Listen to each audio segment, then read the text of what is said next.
بسم اللہ الرحمن الرحیم۔ دنیا کی سب سے بڑی معیشت امریکہ کی متنوع اقتصادی و مالیاتی مشکلات میں سے ایک دنیا بھر کے ملکوں کی جانب سے اپنے زر مبادلہ کے ذخائر کی ڈالر سے سونے کی جانب منتقلی کے ساتھ امریکہ کے فیڈرل ریزرو میں اپنے سونے کے جمع شدہ ذخائر کی بتدریج اپنے ملکوں کو منتقلی بھی ہے۔ عالمی مالیاتی نظام سے وابستہ ماہرین کے مختلف بین الاقوامی جریدوں میں شائع ہونے والے تجزیوں میں کہا گیا ہے کہ کل کی طرح آج بھی سونا دنیا بھر کے ملکوں کے سب سے اہم اثاثوں میں سے ایک ہے، کیونکہ جغرافیائی اور سیاسی مشکلات کی صورت میں یہ انہیں بینکوں اور کمپنیوں کے ساتھ آخری سہارا فراہم کرنے اور زر مبادلہ کی منڈیوں میں مداخلت کرنے کی اجازت دیتا ہے۔ اسی لیے امریکہ کا فیڈرل ریزرو نصف صدی سے زیادہ عرصے سے اس قدر اہم اثاثے کا سب سے قابل اعتماد محافظ سمجھا جاتا تھا، خصوصاً یورپی ممالک کے لیے جو سوویت یونین کی طاقت سے خوفزدہ تھے۔ مگر صدر ڈونلڈ ٹرمپ کے دوبارہ اقتدار میں آنے کے بعد تبدیل شدہ حالات میں یورپی حکومتوں نے امریکہ میں محفوظ اپنے سونے کو بتدریج واپس لانے کے لیے اقدامات شروع کر دیے ہیں۔ اس حوالے سے امریکی صدر کی بین الاقوامی وعدوں سے لا تعلقی اور یورپی اتحادیوں کے ساتھ اختلافات جیسے محصولات، ڈنمارک کی خود مختاری کو پامال کرتے ہوئے گرین لینڈ پر قبضے کی خواہش اور حالیہ دنوں میں صہیونیوں کے ایما پر ایران کے خلاف جنگ نے امریکہ میں محفوظ یورپی سونے کی سلامتی کے بارے میں خدشات کو دو چند کر دیا ہے۔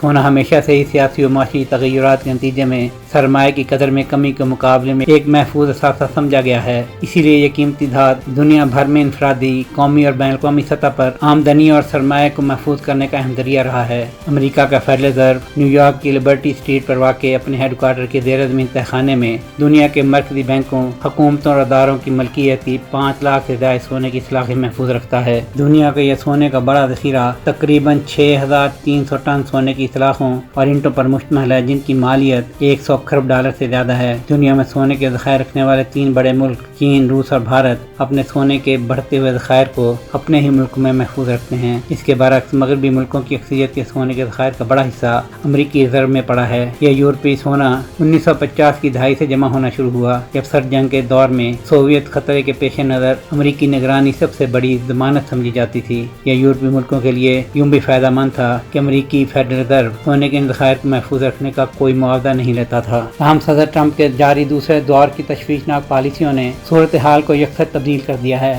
جہاں صدر ٹرمپ یورپ کو ایران جنگ میں مدد حمایت نہ کرنے پر دھمکیاں دے رہے ہیں، تو ایسے میں جرمنی، جو امریکہ کے بعد سونے کے دوسرے سب سے بڑے ذخائر رکھتا ہے، وہ ملک میں خطرات کے لحاظ سے سب سے زیادہ متاثر ہونے والے ممالک میں شمار ہوتا ہے۔ جرمنی کے مرکزی بینک ڈوئچے بنڈس بینک کا خیال ہے کہ موجودہ جغرافیائی سیاسی صورتحال کے پیش نظر اتنا زیادہ سونا امریکہ میں رکھنا خطرناک لگتا ہے۔ چنانچہ جرمن مرکزی بینک نے امریکہ سے اپنے 1200 ٹن سونے کی واپسی کا مطالبہ کیا ہے، جس کی مالیت تقریباً 200 ارب امریکی ڈالر ہے۔ جرمنی واحد یورپی ملک نہیں ہے جس کا سونا نیو یارک میں محفوظ ہے۔ ان میں اٹلی، سویڈن، ہالینڈ اور سوئٹزرلینڈ کو بھی ان ممالک میں شمار کیا جاتا ہے جن کے امریکی فیڈرل ریزرو میں بڑی مقدار میں ذخائر ہیں۔ کچھ ممالک نے ماضی میں سونے کی واپسی کا عمل شروع بھی کیا۔ 1960 کی دہائی میں فرانس کے صدر ڈی گال نے فیصلہ کیا کہ وہ اپنے ملک کے سونے کے ذخائر امریکہ سے واپس لے آئیں، جو فیڈرل ریزرو میں محفوظ تھے، اور اس فیصلے کی بدولت فرانس 1971 میں امریکی صدر رچرڈ نکسن کے ڈالر کے سونے کی تبدیلی کی صورت ختم کرنے کے اقدام کے منفی اثرات سے محفوظ رہا، جبکہ دیگر ملکوں کو کافی نقصان اٹھانا پڑا۔ اب گزشتہ دہائی میں